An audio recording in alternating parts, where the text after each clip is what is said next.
Bharatiya Janata party और RSS के लोगों ने कभी आंदोलन किए नहीं है। अब वो बात अलग है, पहले यहाँ पे देश का प्रधानमंत्री मेंबर और पार्लियामेंट में वो संसद के अंदर जाके बोलता है कि आंदोलन जीवी, और फिर वोट मांगने के लिए बांग्लादेश में जाके खुद कहता है कि मैंने बांग्लादेश की आज़ादी के लिए आंदोलन करे। सफेद झूठ बोलता है देश का प्रधानमंत्री। आज जो ये आंदोलन है अपने भारत को बचाने वाला आंदोलन है।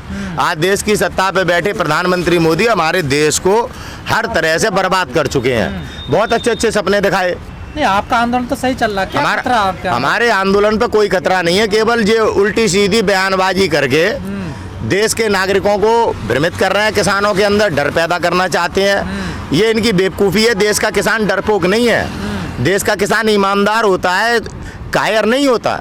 देश के किसानों ने बड़ी बड़ी लड़ाइयाँ लड़ी हैं। आज़ादी की लड़ाई लड़ने वाला किसान ही था, कोई उद्योगपति का छोरा या राजा के लौंडों ने नहीं आंदोलन लड़ा।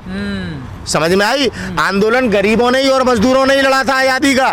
चंद्रशेखर आज़ाद कोई रईस के लड़के नहीं थे, भगत सिंह भी किसी मालदार आदमी के लड़के नहीं थे, ना सुभाष चंद्र बोस। तो आप लोग बार बार क्यों कहते हैं कि खत्म करना चाहती है सरकार आंदोलन हमारा? सरकार तो खत्म करना चाहती है, इसलिए कहते हैं बार बार। सरकार वार्ता के नाम पर बुलाकर किसान नेताओं को धमकाती है।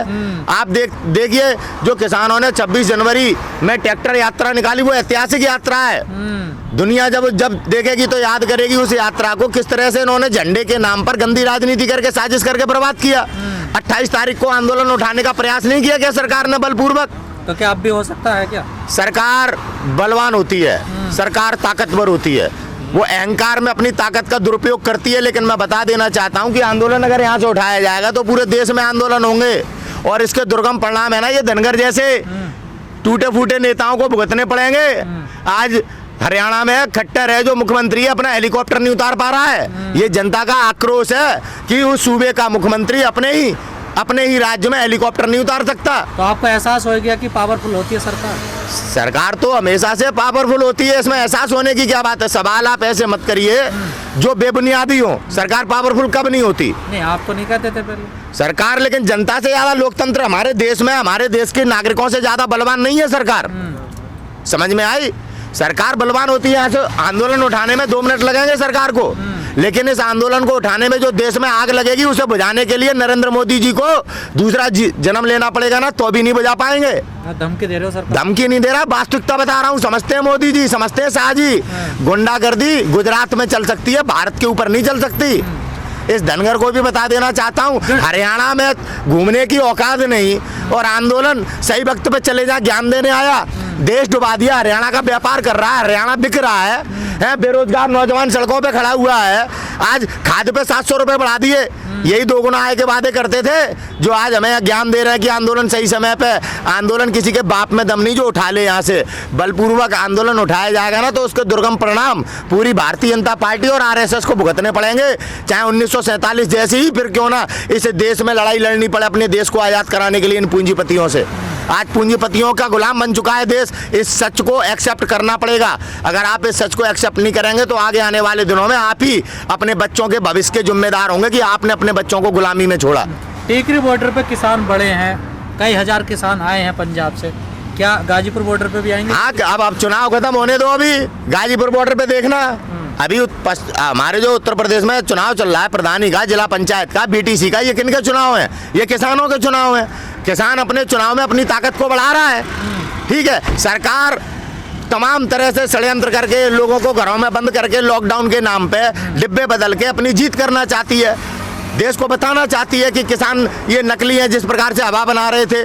हमारा मनोबल तोड़ने का प्रयास करना चाह रहे हैं, लेकिन हमारा मनोबल इन चुनाव के रिजल्टों से नहीं टूटेगा।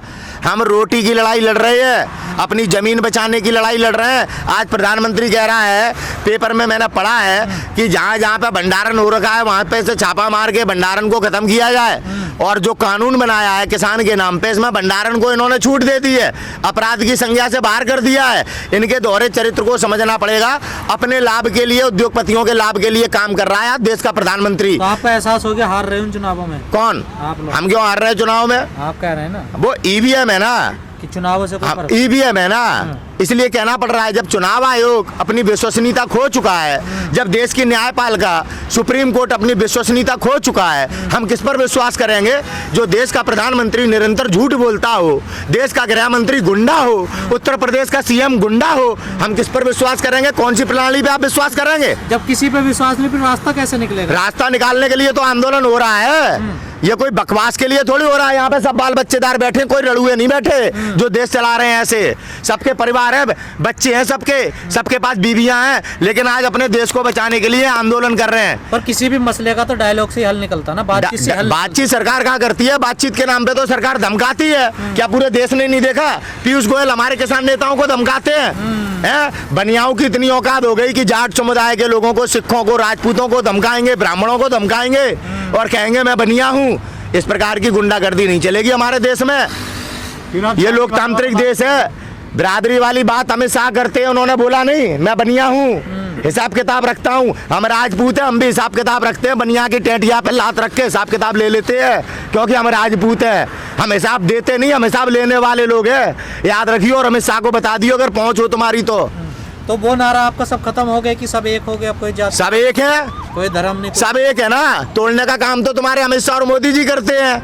हम तो सबको एकजुटता के साथ लेके चल रहे हैं। देश में मुसलमान आतंकवादी है, किसके लिए? भाजपा के लिए, भाजपा समर्थकों के लिए। देश में सिख खालिस्तानी है, किसके लिए? भारतीय जनता पार्टी के लिए। दरिद्र कौन है, दलिद्र कौन है? दलित समाज के लोग किसके लिए? भाजपा के लिए। कौन सी पार्टी ऐसी है जो देश में आप लोगों को बांटती है सिवाय भारतीय जनता पार्टी के? और उसी आधार पर हमारे देश में फिर चुनाव लड़े जाते हैं। आप बट भी जाते हो? बट जाता है पूरा। हम क्या बट जाते हैं? देश बटता है। क्या आप नहीं बटते? क्या आप लोग नहीं बटते? खाली मैं ही बटता हूँ क्या? जिसका परिणाम आज पूरा देश भुगत रहा है आपके सामने है। आज जीडीपी पे बात क्यों नहीं होती? आज बेरोजगारी पे बात क्यों नहीं होती? आज महिलाओं पे हो रहे अत्याचार की बात क्यों नहीं होती? बेटी बचाओ बेटी पढ़ाओ की बात करते हैं, दीदी ओ दीदी करके। हमारे देश में बेटियों को किस प्रकार से छेड़ा जा रहा है, और ये प्रधानमंत्री की कार्यशैली है। हमें बताया था कपिल मिश्रा ने दिल्ली विधानसभा में कि कैसे प्रधानमंत्री महिलाओं का शोषण करते हैं। अब आंदोलन को आगे चलाने की क्या रणनीति? आंदोलन जैसे चल रहा था वैसे ही चलेगा, और आंदोलन ये जब ही समाप्त होगा जब हम बिल वापस कराएंगे और एमएसपी पे कानून बनाकर ही हम यहाँ से पीछे हटेंगे। बलपूर्वक हटाने वाले लोग अपने दिमाग में ऐसे गलतफहमी निकाल दें। जब लोग ही नहीं होंगे तो सुबह ही खत्म हो जाएगा। आपको क्या लगता है लोग नहीं होंगे? आपके कहने से नहीं होंगे, या मोदी के कहने से नहीं होंगे, या अमित शाह के कहने से लोग नहीं होंगे? कितना लोगों को डराओगे? कितने लोगों के तुम FIR करोगे? कितने लोगों के नाम? FIRों से डर कर ये देश गुलाम नहीं बनेगा, और सरकार की तानाशाही में आके देश का नौजवान घरों में नहीं बैठेगा। आगे आने वाले दिनों में आपको जलजला दिखाई देगा इसी गाजीपुर बॉर्डर पे, इसी गाजीपुर बॉर्डर पे। अब तो शुरुआत हुई है। दिखा के जलजला जब तक बिल वापस नहीं होंगे और MSP पे कानून नहीं बनेगा तब तक जलजला चलता ही रहेगा। ये एक सवाल हम लगातार सुन रहे पहले दिन से कि जब तक बिल वापसी नहीं घर वापसी। बिल्कुल। तो ये घर लोग क्यों चले गए? ये इतने लोग थे? अरे काम करने नहीं जाएंगे क्या? वापस क्यों हो गए फिर? आंदोलन का मतलब ये नहीं है कि कोई यहाँ पे आ जाएगा तो चाहेगा नहीं। तो नारे का क्या मतलब रहा फिर? कौन से वाले नारे का? घर वापसी नहीं। हाँ, तो बिल वापसी नहीं तो घर वापसी नहीं। आंदोलन गड़ा हुआ है। आज अभी जरूरत पड़ेगी तो पूरा उत्तर प्रदेश का किसान यहाँ खड़ा मिलेगा, वोट भी नहीं डालेगा। एक आवाज देने की जरूरत है। प्रधानमंत्री कह रहा था ना, एक कॉल की दूरी पर है किसान, हमें धमका रहे थे, तो हम भी बता रहे हैं कि एक कॉल की दूरी पे ये देश का किसान। एक कॉल जाने के बाद में गिनती कर पाना मुश्किल होगा। 26 से भी ज्यादा बड़ी संख्या में यहाँ पे आपको लोग दिखाई देंगे।